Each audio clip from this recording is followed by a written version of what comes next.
안녕하세요. 이제 막 돌싱이 된 40대 초반의 여성입니다. 어쩌다 보니 결혼도 하고 이혼도 하게 되었지만 사실 저는 비혼주의자였습니다. 제가 어릴 때 엄마는 시할머니와 고모들한테 시집살이를 호되게 당하셨어요.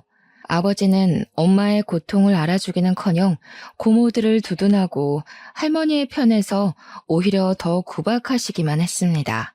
어린 제가 보았을 때 우리 집에서 엄마의 편이 되어주는 어른은 한 명도 없더라고요.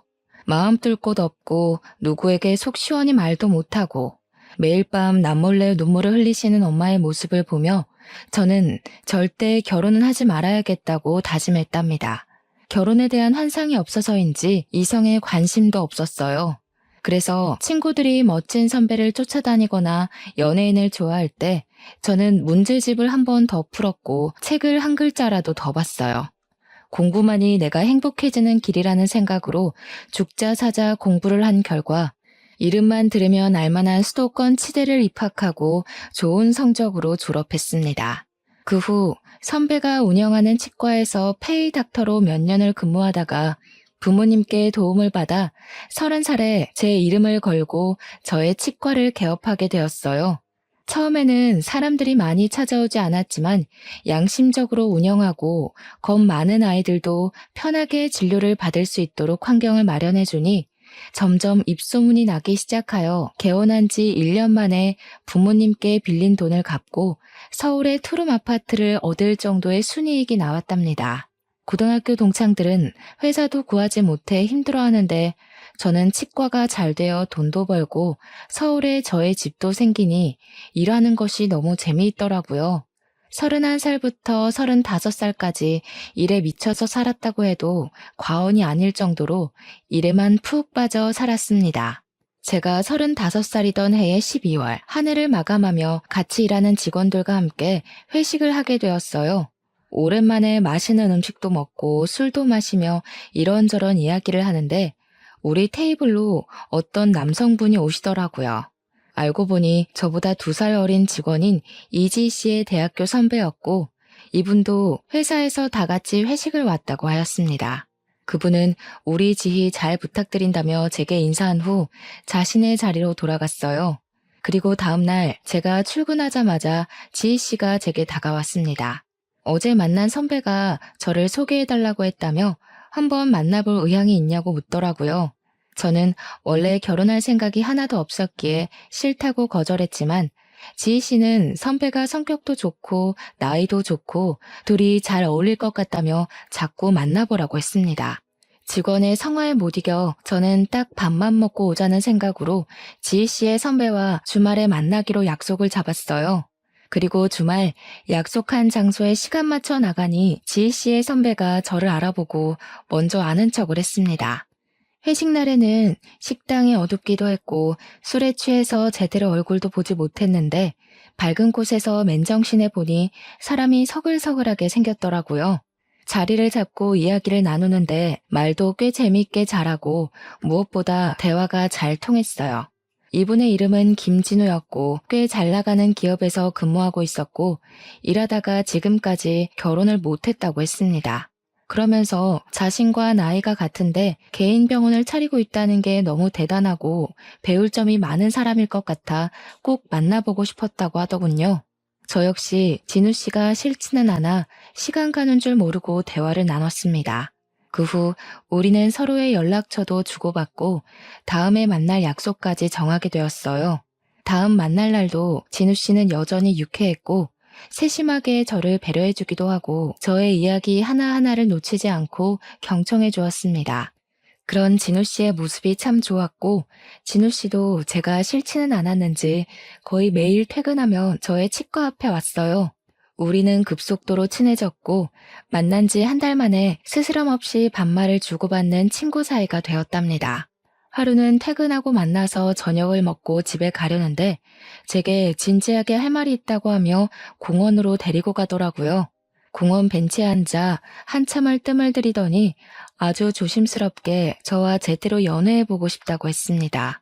저는 어렵게 자신의 마음을 전하는 진우 씨에게 어린 시절 제가 본 엄마의 모습을 이야기하며 저는 결혼 생각이 없다고 했어요. 그러면서 지금 우리 나이가 적지 않으니 가벼운 연애를 할 시기는 아닌 것 같은데 결혼하기 싫은 나라도 만날 수 있겠냐고 물었습니다. 진우 씨는 자신이 싫은 것이 아니라면 평생 연애만 해도 좋다고 하며 일단 만나보자고 하더라고요. 저도 진우 씨에 대한 마음이 점점 더 커지고 있었고, 당장 결혼을 하자는 것도 아니고, 결혼하기 싫은 저의 마음도 충분히 이해할 수 있다길래 진우 씨의 고백을 받아들이기로 했습니다. 그 뒤로 저와 진우 씨는 1년 동안 거의 매일 만나 데이트를 즐겼답니다. 1년 동안 한 번도 우리는 다툰 적이 없었고, 누구에게나 상냥하고 착한 진우 씨의 모습이 너무 좋아 보였어요. 게다가 저에게 무슨 일이라도 생기면 그게 새벽이건 언제건 항상 달려와 주었습니다. 한 번은 밤에 혼자 있는데 집에 꽤 큰 벌레가 나왔어요. 사실 제가 강아지도 무서워하고 벌레는 정말 극도로 싫어하거든요. 그래서 벌레를 잡지도 못하고 정말 무서워서 벌벌 떠는데 진우 씨한테 전화가 왔습니다.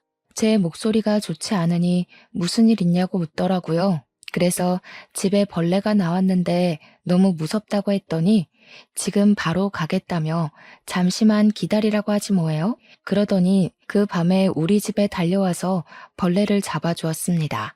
남들은 별일 아니라고 느껴질지는 모르겠으나 저는 그런 모습이 너무 듬직했고 그때 처음으로 이 사람과 결혼을 한다면 정말 행복하게 살 수 있겠다는 생각이 들었어요. 그 뒤로도 저를 먼저 위해주는 진우 씨의 소소한 행동들에 감동하여 결혼을 절대 하지 않을 것이라는 제 마음이 조금씩 변하기 시작하였고, 결국 진우 씨의 집에 정식으로 인사를 드리러 가게 되었습니다. 진우 씨 집에 첫 인사를 드리러 가는 날이었어요. 저는 떨리는 마음을 붙잡고 진우 씨를 따라 집으로 들어갔습니다.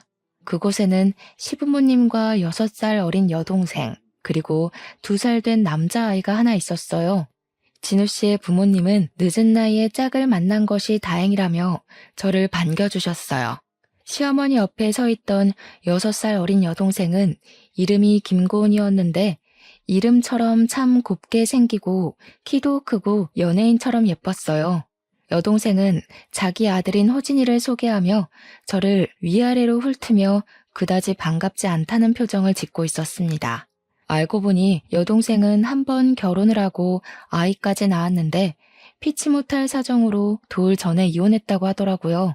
요새는 이혼한 것이 흠이 아니기에 정말 맞지 않는다면 이혼도 할 수 있다고 생각하면서도 한편으로는 얼마나 도대체 무슨 사정이 있길래 돌도 지나지 않은 아이를 두고 이혼을 할 수 있을까 하는 생각이 들었습니다.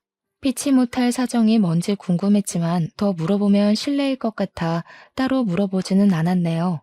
진우 씨의 부모님은 긴장하고 있는 제게 편하게 앉으라고 하시며 우리는 혼수 예물 예단 다 필요 없고 며느리 돌이고 뭐고 아무것도 바라지 않으니 그저 아이 낳고 잘 살라고만 하셨어요. 여동생은 계속 표정이 좋지 않았지만 딱히 저에 대해 싫은 소리를 하지는 않아서 그냥 혼자 아이 키우느라 힘들어서 그러나 보다고 생각했습니다. 첫 인사를 마치고 집에 가는 길에 진우 씨에게 여동생에 관해서 물어보니 여동생은 낯가림이 심해서 그런 거지 속은 여리고 착한 아이라며 시간을 두고 겪어보면 금방 친해질 것이라고 하더라고요. 솔직히 우리가 결혼해도 여동생을 뭐 본다면 얼마나 보겠냐는 생각도 들고 우리보다 시부모님이 너무 편하게 잘해주셔서 여동생에 대한 걱정은 접어두고 바로 결혼을 진행하게 되었습니다. 처음에는 새로운 신혼집을 알아보려다가 제가 혼자 살고 있던 집이 저와 남편의 직장까지 출퇴근하기 편해서 따로 집을 구하지 않고 제가 살던 집에서 같이 시작하기로 했어요. 어지간한 가전제품은 다 있기에 따로 가전제품을 구매할 필요도 없었고 집 상태도 깨끗해서 침대와 장롱만 새로 들였답니다. 그렇게 제 인생에 결혼은 절대 없다고 장담했던 제가 37살의 나이에 결혼이라는 것을 하게 되었습니다. 결혼 후 제가 시댁에 갈 때마다 시부모님은 일하는 며느님이라며 엄청나게 잘해주셨어요. 매번 시댁에 가면 다양한 반찬은 기본이고 제게 설거지조차 한 번도 시키지 않았습니다. 반면 아가씨는 여전히 제게 뚱한 표정을 지었어요. 친해지고 싶어서 말을 걸어도 항상 단답형으로 말하는 통에 대화가 길게 이어지지는 않았습니다. 그런데 우연히 아가씨의 방을 보았는데 딱 봐도 값비싼 명품 가방에 좋아 보이는 옷이 정말 많더라고요. 제가 알기로는 아가씨가 분명히 회사에 다니지 않고 아이만 보고 있다고 했는데 어떻게 이 많은 명품이 있을까 궁금했어요. 그래서 시댁에 갔다가 집에 오는 길에 남편에게 아가씨는 일하지도 않는데 명품 가방이 어떻게 그리 많냐고 물었습니다. 남편은 그게 다 명품이었냐고 자신은 몰랐다고 하며 사실 아가씨가 일하는 것은 아니고 시부모님과 남편이 매달 용돈을 준다고 했습니다. 그래서 그 용돈으로 생활을 하고 자신의 물건도 산다고 하더군요. 사실 저희는 둘 다 돈을 벌고 있으므로 집에서 생활하며 나가는 공동 생활비만 빼고 나머지는 따로 관리하고 있었거든요. 그래서 남편이 아가씨한테 용돈을 준다는 것도 그제야 알게 되었습니다. 솔직히 기분이 썩 좋지는 않았지만 그래도 남편이 자기가 번 돈으로 자기 여동생에게 준다는데 제가 뭐라고 할 부분은 아닌 것 같아 그냥 알겠다고 하고 말았네요. 그렇게 결혼한 지 6개월 정도가 지났어요. 우리는 둘 다 나이가 있으니 아기를 빨리 갖고 싶었습니다. 그런데 아기가 생기지 않았고 병원에서 시험관까지 했지만 그래도 아기는 우리에게 오지 않더라고요. 검사를 해도 이상이 없었는데 아기는 생기지 않으니 답답했습니다. 남편은 그런 제가 스트레스를 받지 않게 최선을 다했고 저 역시 그런 남편의 노력이 너무 고마웠어요. 남편과 아기를 기다리며 깨를 볶던 어느 날 남편이 저에게 할 말이 있다고 했습니다. 무슨 말이냐고 했더니 호진이를 혼자 키우는 아가씨한테 자동차가 필요할 것 같다고 하더라고요. 그래서 제가 아가씨가 자동차가 필요하면 아가씨 돈으로 사면 되지 그거를 왜 나한테 말하냐고 했어요. 남편은 결혼 전에 아가씨의 생활비나 호진이의 양육비를 다 남편이 지원해줬다고 하며 이번에 아가씨의 자동차도 남편이 사줘야 할 것 같다고 하는 게 아니겠어요? 그러면서 아가씨한테 나가는 소소한 돈은 자신의 월급으로 해결할 수 있지만 자동차는 워낙 고가이니 같이 사주자고 하는 거예요. 저는 아가씨의 호진이 어린이집에 가는 시간 동안 아르바이트라도 해서 본인이 돈 벌어서 본인이 샀으면 좋겠다고 이야기했습니다. 그랬더니 남편은 자동차가 한두 푼도 아니고 그렇게 돈 벌어서 언제 돈 모으냐고 하며 일단 우리가 먼저 사주자고 하더라고요. 제가 왜 그렇게까지 아가씨를 도와야 하는지 모르겠다고 했더니 아가씨 어릴 때 잔병치레가 심해서 병원에 입원했던 시간이 너무 많았고 그래서 공부는커녕 제대로 된 스펙도 쌓지 못했다며 여동생만 보면 안쓰럽다고 도와주자고 했습니다. 하지만 저는 남편과 생각이 달랐어요. 남편이 평생 아가씨를 먹여 살릴 수 있는 것도 아닌데 한 달 용돈은 그렇다 치고 자동차까지는 너무 과하다고 말했습니다. 그리고 말 나온 김에 한 달에 용돈은 얼마나 주길래 돈도 안 버는 사람이 그렇게 명품이 많은지 물었어요. 남편은 얼마 안 준다고 하는데 뭔가 내 눈도 피하고 말끝도 흐리는 게 이상하더라고요. 그래서 제가 자꾸 남편을 추궁하며 말하지 않으면 아가씨한테 전화해서 직접 물어본다고 했습니다. 남편은 안 된다고 펄쩍 뛰며 자신이 한 달에 주는 돈의 액수를 이야기하는데 한 달에 무려 200만 원씩이나 여동생에게 주고 있었더라고요.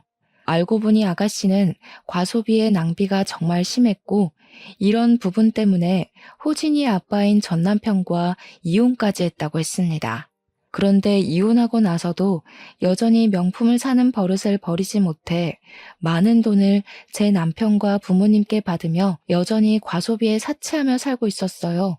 그리고 남편은 그런 동생이 그저 안쓰러워서 한 달에 200만 원을 주고 우리 부부 공동 생활비 100만 원을 내고 얼마 되지 않은 남은 돈을 자신의 몫으로 사용하고 있었답니다. 아무리 그래도 한 달에 200씩이나 주는 것은 너무 심한 거 아니야? 200만 원이면 누군가에게는 한 달 월급이야. 내가 동생이 많은 것도 아니고 딱 하나 있는데 오빠가 돼서 이 정도도 못 해주면 그게 무슨 가족이야. 게다가 지금 내 동생이 노는 것도 아니고 호진이 보고 있잖아. 내 생각엔 호진이가 갓난아기라서 아가씨가 일 못하는 상황도 아니고 호진이도 어린이집 가는데 그 시간 동안 아가씨가 나가서 아르바이트라도 하라고 하고 당신은 아가씨에게 주는 용돈을 줄이는 것이 나을 것 같아. 안 그래도 호진이 키우느라 힘든데 굳이 그러고 싶지는 않아. 그리고 일도 한 번도 제대로 해본 적이 없어서 그렇게 하면 여동생 병원비가 더 많이 나올 거야. 그래도 아무 일도 하지 않고 200만 원이나 받는 건 좀 아니지. 그러니까 돈에 대한 개념이 없으니 명품을 쓸데없이 사는 거 아니겠어? 그게 다 낭비고 과소비야. 호진이도 있는데 이제는 그러면 안 되지. 그 용돈 좀 줄이고 우리의 미래를 위해 저축하자. 그래도 그동안 200만 원씩 줬는데 어떻게 단칼에 줄이냐? 진짜 인정머리 없다. 너 생각이 정 그렇다면 네가 번 돈으로 아가씨한테 돈을 200을 주든 300을 주든 내가 상관하지 않을게. 다만 공동 생활비를 못 낼 정도가 되거나 나에게 아가씨에 대한 어떤 지원을 바라지는 마. 그리고 아가씨한테 자동차를 사주는 것은 절대 안 돼. 이렇게 이 이야기는 마무리되었다고 생각하고 다음날 평소와 같이 남편은 남편 직장으로 저는 치과로 출근을 했습니다.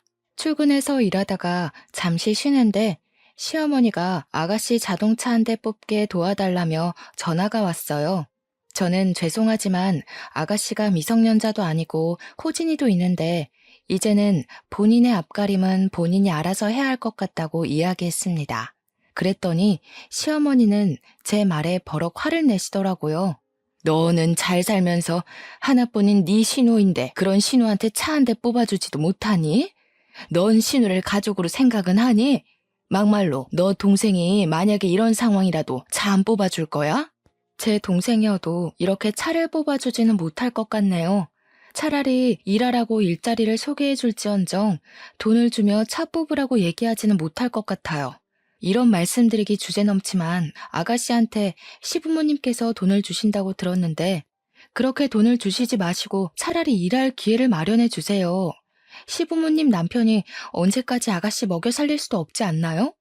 물고기를 직접 주는 것이 아니라 물고기 잡는 방법을 알려주어야죠. 그럼 잘난 네가 고은이 일자리 좀 소개해 주렴? 아니지. 차라리 네가 일하는 그 치과에서 고은이 일할 수 있게 자리 좀 마련해 줘. 그럼 그런 줄로 알고 끊는다.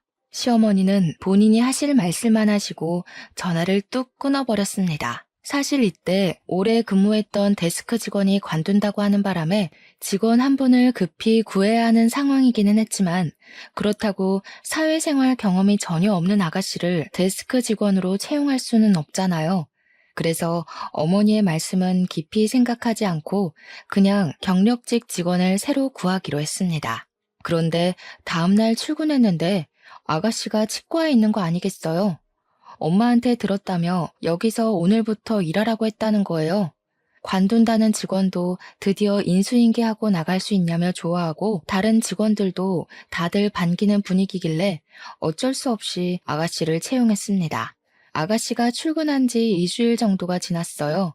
제 걱정과는 달리 생각보다 일을 잘하고 직원들과도 잘 지내 보였습니다.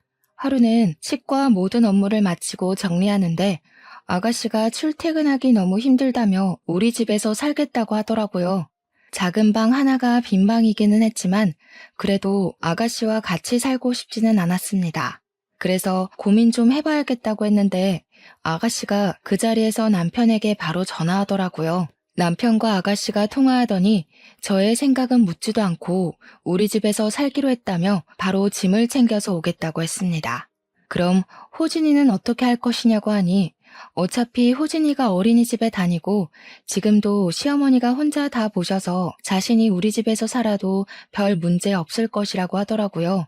그래도 아이는 엄마와 함께 있는 것이 더 좋지 않겠느냐고 하니 뭘 자꾸 그리 남의 자식 걱정하냐며 도리어 화를 내는 게 아니겠어요? 그러면서 얼른 집에 가서 짐을 가지고 와서 우리 집으로 가겠다고 했습니다. 저는 퇴근을 하며 남편에게 전화해서 왜 아가씨를 우리 집에서 살자고 했냐고 뭐라고 했어요. 남편은 제 속도 모르고 고은이가 집이 구해질 때까지만 같이 살자는 것이 그렇게 어려운 일이냐며 저를 냉정한 사람 취급을 했습니다. 우리는 퇴근하고 집에 와서도 아가씨 때문에 계속 싸우고 있었어요. 그렇게 싸우는데 아가씨가 자신의 일주일 짐을 챙겨서 우리 집 문을 두드리더라고요. 이미 온 아가씨를 이 밤에 내보낼 수도 없어 어쩔 수 없이 작은 방을 내주었네요. 이렇게 아가씨와 남편, 나 셋이 불편한 동거가 시작되었습니다. 아가씨는 우리 집에서 정말 아무 일도 하지 않으려 했어요. 퇴근하고 집에 오면 솔직히 저도 너무 피곤한데 자신도 피곤하다며 저에게 밥을 맡겨놓은 사람처럼 밥을 달라고 했습니다. 처음에는 오랫동안 살 사람도 아니고 원래 먹던 저녁밥에 숟가락 하나 놓는 것이 뭐 그리 어렵나 싶어 밥을 차려줬는데 언제부턴가 당연히 제가 밥을 차리는 사람처럼 되어버리니 화가 나더라고요.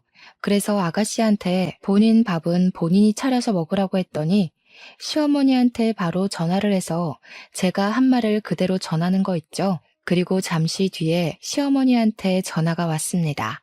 너는 애한테 밥 한 번 주는 게 뭐 그리 어렵다고 그리 생색내니? 밥 좀 제대로 차려줘. 그리고 너 아침마다 우리 진우하고 고은이 굶기고 출근한다며? 아침에 밥을 든든히 먹어야 가서 일도 열심히 하지.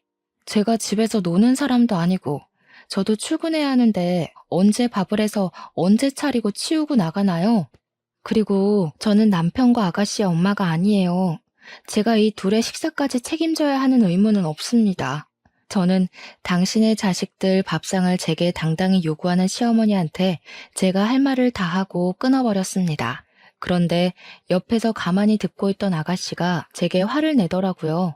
새언니, 지금 시어머니한테 무슨 말버릇이에요? 며느리가 시어머니한테 그딴 식으로 말해도 돼요? 왜요? 며느리는 뭐 말도 못해요? 며느리는 시어머니한테 말하지 말라는 법이라도 있어요? 아가씨와 제가 큰 소리를 내며 싸우는데 남편이 퇴근하고 들어오더라고요. 저는 이런 상황에서 솔직히 남편이 저의 편이 될 줄 알았습니다. 그런데 아가씨의 편을 들며 무조건 내가 잘못했다고 하더라고요. 정말 속상해서 미칠 노릇이었죠. 그 뒤로 아가씨는 제가 남편에게 퇴근 후 청소를 시키거나 설거지를 시키면 항상 오빠 시킨다고 뭐라고 했습니다. 그런 뒤 시어머니한테 전화했고 시어머니는 바로 저한테 전화해서 우리 아들에게 집안일 시키지 말라고 엄포를 놓으셨습니다. 제가 너무 화가 나서 전화를 받지 않으면 아가씨한테 전화해서 저한테 바꿔주라고까지 하며 저를 구박했답니다. 정말 시어머니와 아가씨는 저를 못 잡아먹어서 안달이었고 저는 제 집에 있지만 하루도 마음 편히 쉴 수가 없었습니다. 이렇게 스트레스를 받아서인지 아기도 생기지 않더라고요. 아가씨는 집에서뿐만 아니라 치과에서도 밉상이었습니다. 처음 한 달간은 잘 지내는 듯 했는데 그 뒤로는 직원들 사이에서 이간질하고 일하기 싫어서 뺀질거렸어요. 아가씨가 하지 못한 일들은 다 다른 직원들의 몫이었고 다른 직원들도 아가씨에 대한 불만이 매우 컸답니다. 심지어 개원할 때부터 있던 직원들이 아가씨가 나가지 않으면 자신들이 나가겠다고까지 했어요. 저는 이런 상황을 보고만 있을 수 없었습니다. 아가씨한테 다들 불만이니 여기서 나가라고 했어요. 그랬더니 아가씨는 못 나가겠다고 하며 또 시어머니한테 전화하더라고요.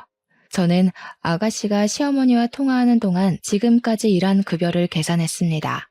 그리고 아가씨의 통화가 끝나자마자 계산된 급여를 주고 지금부터는 여기서 일해도 돈을 한 푼도 주지 않을 것이라고 했어요. 아가씨는 저한테 진짜 더럽고 치사해서 나간다고 하고 나갔습니다. 그리고 그날 밤 저는 집에 아가씨가 없을 줄 알았는데 아가씨가 시모와 함께 있었어요. 시모는 회사에서 제가 쫓아냈으니 제가 아가씨에게 생활비를 줘야 한다는 헛소리를 하시더라고요. 아가씨가 일 잘하고 했으면 제가 쫓아냈겠어요? 다른 직원들에게 피해주고 심지어 개원할 때부터 있던 오래된 직원들이 아가씨 때문에 일을 못하겠다고 하더라고요. 그리고 아가씨의 생활비를 제게 맡겨둔 것도 아니고 저와 남편이 아가씨를 낳은 것도 아닌데 왜 자꾸 저희한테 아가씨의 생활비를 저한테 찾는지 모르겠어요. 그래도 남편의 동생이고 가족인데 당연히 서로 돕고 해야지. 하나뿐인 신우가 남편도 없이 자기 혼자 아이 키우며 돈 벌겠다고 하는데 안쓰럽지도 않냐? 독한 년. 네, 저 원래 독종이에요. 그리고 이제 치과에서 일도 안 하니 집에서 나가세요. 저는 우리 집에서 이렇게 살 이유 없고 호진이도 봐야 하지 않겠어요? 호진이는 나 혼자 충분히 잘 보살피고 있으니 걱정하지 말고 고은이가 일을 구해 자리 잡을 때까지 네가 도와. 알겠니? 저는 어머니의 뻔뻔한 요구에 정말 황당해서 말이 다 나오지 않았습니다. 시어머니는 그러고 나가버리시고 저는 아가씨와 더 말할 기운이 없어서 그냥 방에 들어가 버렸네요. 다음 날 아가씨는 여전히 집에 있고 저 혼자 치과로 출근했습니다. 그런데 치과에 웬 남성분이 아가씨를 찾더라고요. 무슨 일이냐고 묻고 사연을 들어보니 정말 가관이었습니다. 아가씨는 치과에서 일하면서 이분을 몰래 만났던 거예요. 어차피 아가씨도 지금은 혼자이니 남자를 만나는 것 자체는 괜찮은데 문제는 이분한테 결혼할 것처럼 만나면서 1,000만 원을 빌렸대요. 그런데 어제부터 연락이 되지 않아 불안한 마음에 무턱대고 찾아왔다고 해요. 저는 이분께 혹시 아가씨가 결혼도 했었고 아이가 있는 건 아시냐고 물었습니다. 당연히 이분은 모르셨고 정말 아가씨와 결혼을 할 것으로 생각해서 1,000만 원이라는 거금을 빌려줬다고 하시더라고요. 저는 일단 우리 집 주소를 알려주고 집에 아가씨가 있으니 찾아가 보라고 했습니다. 그분은 제게 고맙다고 인사하며 바로 우리 집으로 가셨어요. 1시간 정도 후 아가씨한테 전화가 왔습니다. 자신이 돈을 갚으려고 했는데 왜 집을 알려줬냐고 하며 자신이 이 남자에게 무슨 일이라도 당했으면 어쩌려고 했냐며 뭐라고 하더라고요. 그러면서 이제 우리 집에서 나와 시댁으로 가겠다는 거예요. 저는 골칫덩어리였던 아가씨가 집에서 나간다고 하니 너무 좋았습니다. 오늘은 오랜만에 편하게 쉴 수 있겠다는 행복한 마음으로 열심히 일하고 퇴근했답니다. 퇴근하고 잠시 쉬고 있으니 남편이 집에 들어왔는데 저를 보자마자 화를 내더라고요. 고은이한테 다 들었어. 혹시라도 그 사람이 나쁜 마음 먹고 고은이를 협박이라도 했으면 어쩔 뻔했어? 진짜 대단한 남매다. 어떻게 아가씨가 결혼할 것처럼 사기를 치고 돈까지 빌리는 잘못을 저질렀는데 아가씨를 두두네? 아가씨의 죄를 덮어주는 건 아가씨를 위한 길이 아니라 망치는 길이야. 그리고 이제 아가씨가 미성년자도 아닌 성인인데 본인이 알아서 살 수 있게 좀 둬. 그날 남편과 저는 대판 싸웠고 그 뒤로 일주일간 말도 하지 않았습니다. 그렇게 일주일이 흘렀어요. 저번에 왔던 남성분이 또 와서는 돈을 분명히 일주일 내로 갚겠다고 했는데 갚지 않고 연락이 되지 않는다고 했습니다. 저는 이번엔 시댁 주소를 알려줬어요. 그분은 바로 시댁을 향했고 2시간 정도 후에 시어머니한테 전화가 왔습니다.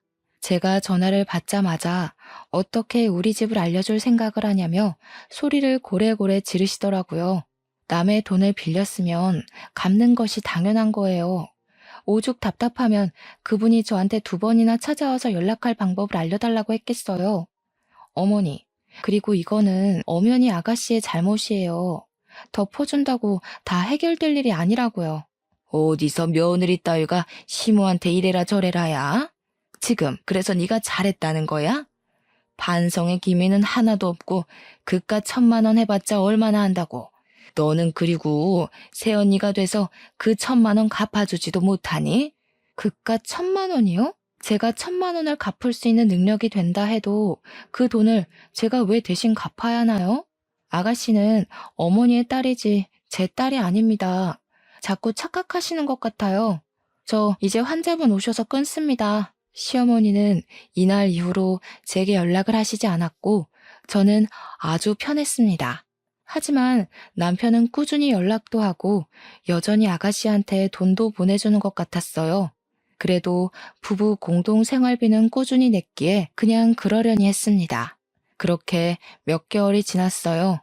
남편이 아가씨에게 결혼할 남자가 생겼는데 직업이 변호사래요. 그런데 남편이 호진이를 우리의 아이로 하자고 하는 거예요. 저는 그게 무슨 소리냐고 했더니 사실 결혼할 사람한테 아가씨가 이미 한 번 결혼도 했고 호진이의 존재를 처음에 이야기하지 않았대요. 지금 잘 되는 마당에 아이가 있다고 하면 결혼을 취소할 것 같다면서 마침 우리는 아이도 없고 능력도 되니 호진이를 우리 아이처럼 키우자는 게 아니겠어요? 나는 내 아이를 바란 거지 아무 아이나 바라는 게 아니야. 그리고 이건 사기 결혼이야. 절대 못해. 아무 아이라니? 내 동생 아이가 아무 아이야? 어차피 핏줄도 섞여 있는데 그게 왜 안 될 일이야? 그냥 좀 따지지 말고 그냥 하라는 대로 하면 안 돼? 그럼 아가씨가 사기 결혼을 한다는데 오빠라는 사람이 그냥 가만히 보고 있겠다는 거야? 이거 지금 나만 이해 안 되는 거니? 옛날엔 다들 이러고도 잘만 살았어. 그냥 하자는 대로 해. 이번 주 상견례 때 호진이를 우리 아들로 이야기할 거니까 그렇게 알고 있어. 상견례 자리에서 입도 뻥긋거리지 마. 그럼 바로 이혼이야. 그래. 안 그래도 예전부터 아가씨 때문에 정말 힘들었는데 차라리 갈라서자. 아이도 없고 같이 산 날도 얼마 되지 않으니 충분히 가능하겠네. 이혼해. 저와 남편은 이혼까지 언급하며 싸우고 팽팽한 의견 대립을 마무리 짓지 못한 채 싸움이 끝났습니다. 다음 날 퇴근 후 저는 정말 이혼 서류를 작성해서 남편을 기다렸어요. 남편은 이혼 서류를 보며 어제 한번 그렇게 싸운 것 가지고 무슨 이혼 서류까지 내미냐며 이혼을 못하겠다고 하더라고요. 그러면서 그냥 방으로 들어가는데 저는 이미 남편에 대한 신뢰를 잃어서 더는 남편과 함께 살 마음이 없었습니다. 그래서 이혼 전문 변호사를 찾아 알아보고 이혼 상담 예약을 잡았어요. 상담을 해보니 남편이 합의를 해주지 않는다면 이혼 소송까지 가도 불리할 수 있다면서 확실히 제가 시어머니와 시누이한테 당했고 남편은 가만히 있던 증거를 잡아야 한다고 했습니다. 일단 이제부턴 시어머니와 시누이의 모든 말을 녹음해야겠다고 생각했네요. 그리고 그 주 주말 상견례 자리에 일단 갔습니다. 상견례에서 아가씨의 예비 남편이 들어왔는데 같은 대학교 동창 김성근인 거예요. 제가 성근이의 이름을 부르며 반갑게 인사를 하니 시댁 식구들은 다들 아는 사이냐고 묻더라고요. 그래서 제 대학교 동창이라고 이야기했습니다. 아가씨는 살짝 불안한 표정을 짓고 있었고 그런 표정을 보며 나는 이 결혼 절대 못하게 막아야겠다는 생각을 했어요. 일단 상견례 자리에서는 가만히 있었고 아무도 모르게 성근이의 전화번호를 물어봤습니다. 그리고 다음날 성근이에게 연락해서 아가씨에 대해서 할 말이 있으니 잠깐 보자고 했어요. 카페에서 성근이를 만나 사실 아가씨는 이미 한 번 결혼을 다녀왔고 어린 아들도 있다고 이야기했습니다. 역시 성근이는 전혀 몰랐다고 하며 결혼은 아무래도 생각해봐야겠다고 하더라고요. 그래서 솔직히 친구로서 나는 이 결혼 반대한다고 하며 이전에 우리 치과에서 일할 때 돈을 빌린 이야기, 지금까지 마땅한 직업도 없이 시부모님과 남편에게 돈을 받으며 살고 있다는 이야기, 그리고 상견례 전에는 그 아들을 내 아들처럼 위장하라고 했던 것까지 다 말했습니다. 성근이는 전형적인 꽃뱀이라며 가만두지 않겠다고 하며 제게 그런 시누이를 둬서 힘들겠다고 하더라고요. 그래서 제가 지금 이혼하려 하는데 남편이 이혼을 해주지 않아 소송할 것이라고 했어요. 그랬더니 성근이가 저에게 이혼 소송에서 확실히 이길 수 있는 여러 가지 방법들을 자세히 알려주었답니다. 성근이와의 만남 뒤로 아가씨의 결혼이 바로 취소될 줄 알았는데 이상하게 결혼식 준비를 한다고 하더라고요. 아가씨의 결혼 날짜가 다가오니 남편은 자꾸 저에게 호진이를 입양하자고 했습니다. 제가 싫다고 하자 주말에 집에 있는데 시부모님과 아가씨 그리고 호진이가 무작정 찾아왔어요. 저는 이 사람들이 호진이를 입양하라고 설득시키러 온 것이라고 확신하고 바로 핸드폰을 보는 척하며 녹음을 시작했습니다. 얘기 다 들었지? 네가 지금 나이는 많고 아이는 없으니 그냥 좋은 말로 할 때 입양을 하는 것이 좋겠구나. 그럼 장남은 아들이 있고 그리고 고은이는 시집가고 그림이 딱 좋지 않겠니? 이게 아주 시댁 말에 하나도 고분고분하게 듣는 게 없어. 그냥 어른들이 하라면 해. 시부모 말인데 당연히 따라야지. 그래, 여보. 어차피 우리 아이도 없고 솔직히 지금까지 안 생겼으면 안 생기는 거 아니야? 그냥 부모님 말씀대로 하자. 시부모와 남편, 아가씨는 저에게 말도 안 되는 것을 당연하다는 듯이 요구하고 저는 정말 이 사람들 다들 제정신이 아니라는 생각이 들었어요. 다들 나를 어르고 달랬지만 제가 꿈쩍도 없자 시어머니는 저에게 화를 버럭 냈습니다. 이게 아주 치과 의사라고 내가 오냐오냐 해줬더니 우리가 만만해 보이지? 끝까지 그렇게 나온다 이거야? 그냥 좀 내 말 좀 들으라고. 나 네가 호진이 입양한다고 할 때까지 이 집에서 한 발자국도 나가지 않을 거야. 진짜 꼰대도 아니고 그깟 게 뭐가 그리 중요하다고. 새언니 진짜 고집이 아주 똥꼬집이다. 시어머니와 아가씨는 집에 가지 않고 저는 그러든 말든 신경 쓰지 않으려 노력하며 그냥 없는 사람 취급했습니다. 다음날 새벽 5시부터 시어머니가 저를 깨우더니 얼른 자기 아들 출근 준비시키고 밥을 차리라고 했어요. 저는 원래 우리는 아침밥 잘 먹지 않는다고 하니 제 등을 때리더라고요. 저는 신경질 나서 그냥 바로 출근 준비해서 나와버렸습니다. 그리고 그날은 시어머니와 아가씨가 집에 있을 것 같아 친정집으로 퇴근을 했어요. 친정 부모님은 갑자기 찾아온 나를 보고 놀라셨어요.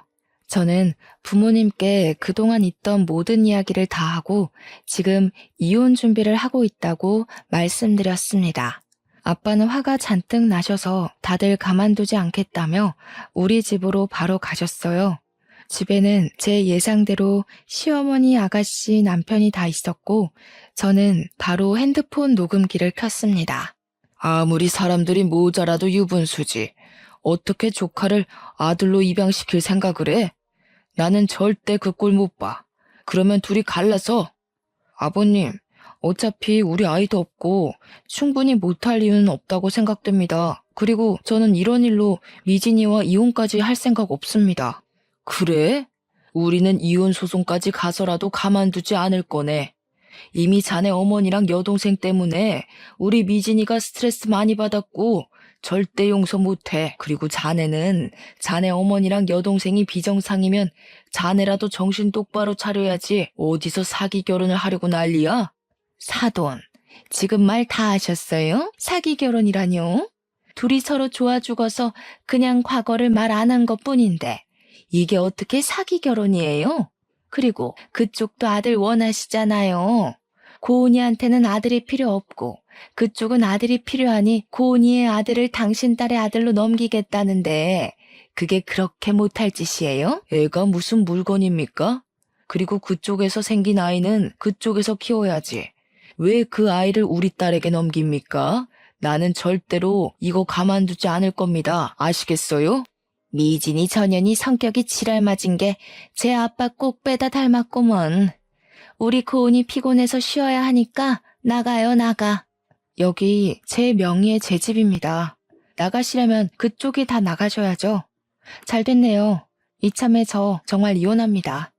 더는 이런 사람들 가족으로 못 두겠네요. 기간이 1년이 걸리든 그 이상이 걸리든 저 소송을 해서라도 기필코 이혼할 겁니다. 다들 나가세요. 지금 나가지 않으면 경찰을 불러서라도 끌어내겠습니다. 나가지 않겠다고 꿈쩍도 하지 않던 시어머니와 아가씨는 제가 경찰에 정말 신고할 것처럼 하자 그제야 나가셨습니다. 남편은 저에게 정말 너무한다고 어떻게 사람이 이렇게 매정하냐고 하더라고요. 제가 그럼 서로 이런 꼴 보지 않게 이혼하자니까 남편은 이혼 서류에 도장은 못 찍겠다고 버텼어요. 그 뒤로 저와 남편은 정말 남보다도 못한 사이가 되어 집에서 동거인처럼 생활했답니다. 그리고 아가씨의 결혼식 일주일 전이 되었습니다. 성근이가 제게 전화해서는 아가씨의 과거 행적에 대한 증거가 있으면 다 달라고 하더군요. 그런데 당장은 호진이를 입양하라고 말하는 시부모 아가씨의 녹음 파일 말고는 없었어요. 그래서 저와 성근이는 이전에 아가씨가 치과에서 근무했을 때 돈을 빌려갔던 분께 잠깐 만나자고 연락했습니다. 그리고 그분께 현재 상황을 설명하며 그때 무슨 일이 있었는지 상세히 말해달라고 했어요. 그분은 당한 것이 아직도 분하다며 감사하게도 우리의 요청에 응해주셨고 우리는 그분의 증언을 하나도 빠짐없이 녹음했습니다. 성근이에게 이것들로 무엇을 할 것이냐고 물으니 결혼식 날 오면 안다는 말을 했습니다. 그리고 대망의 결혼식 날 일단 남편한테 먼저 가라고 한 후, 그리고 시간 맞춰 결혼식장으로 향했습니다. 아가씨는 아주 화려한 드레스를 입고 세상 밝은 표정으로 신부 입장을 했어요. 아가씨가 버진로드 중간쯤에 다다랐을 때 노래가 꺼지더니 시부모와 아가씨가 호진이를 제 아들로 입양하라고 했던 음성이 나왔습니다. 이어서 아가씨가 돈을 빌렸던 분의 음성이 나왔어요. 결혼식장은 술렁이기 시작했고 시어머니는 저에게 달려와 제 머리채를 잡았고 시아버지는 제게 욕을 했습니다. 아가씨는 화려한 드레스를 입고 그 자리에 주저앉아 엉엉 울더라고요. 결국 아가씨의 결혼식은 욕설과 대성통곡으로 마쳐졌습니다. 그리고 그날 밤 저는 저의 집으로 먼저 갔고 남편은 시댁에 시부모님과 아가씨를 모셔다 드리고 들어오려고 했어요. 하지만 제가 결혼식 전에 비밀번호를 바꿔놔서 남편이 들어오지 못했습니다. 저는 남편의 모든 짐을 다 싸서 집 밖으로 던져버리며 여기는 내 집이니까 나가라고 했어요. 남편은 한동안 난리를 치다가 시댁으로 가버리더라고요. 저는 그동안 모은 증거들, 그리고 하객들이 찍은 제 머리채 잡힌 영상까지 모두 다 들고 이혼 전문 변호사를 찾아가서 이혼 소송을 했어요. 처음에는 이혼을 안 해준다고 난리치던 남편도 결국 합의 이혼을 해주면서 저의 결혼 생활은 마침내 끝이 났습니다. 지금은 다시 치과 업무에 충실하며 저의 성공을 위해 열심히 달리고 있답니다. 이혼하고 나니 엄마가 참 외로웠을 것이라는 생각이 듭니다. 사실 저는 아이도 없고 저 혼자 먹고 살 능력이 돼서 남편이 시부모님과 아가씨의 호구짓을 참지 못하고 속 시원하게 이혼했지만 저희 엄마는 어린 제가 있었고 전업주부이시다 보니 혼자 살기엔 경제적으로 힘드셔서 한 맺힌 그 세월을 참고 사셨잖아요. 그동안 얼마나 엄마의 속이 문드러졌을지 생각만 해도 가슴이 아픕니다. 그래도 어머니는 제 앞에서 아버지나 친척들에 대한 나쁜 말 하나 하지 않으시고 저를 항상 사랑으로 대해주셨어요. 그런 엄마가 있었기에 제가 마음 편히 공부할 수 있었고, 그래서 이렇게 적어도 제 밥벌이는 할 능력을 갖출 수 있었던 것 같습니다. 비록 결혼해서 행복하게 살며 손주를 안겨드리지 못했지만 앞으로 남은 생에는 우리 엄마가 저로 인해 웃을 수 있도록 평생 효도하며 살려고요. 지금까지 저의 길고 긴 사연 들어주셔서 감사합니다. 그리고 마지막으로 엄마 사랑합니다.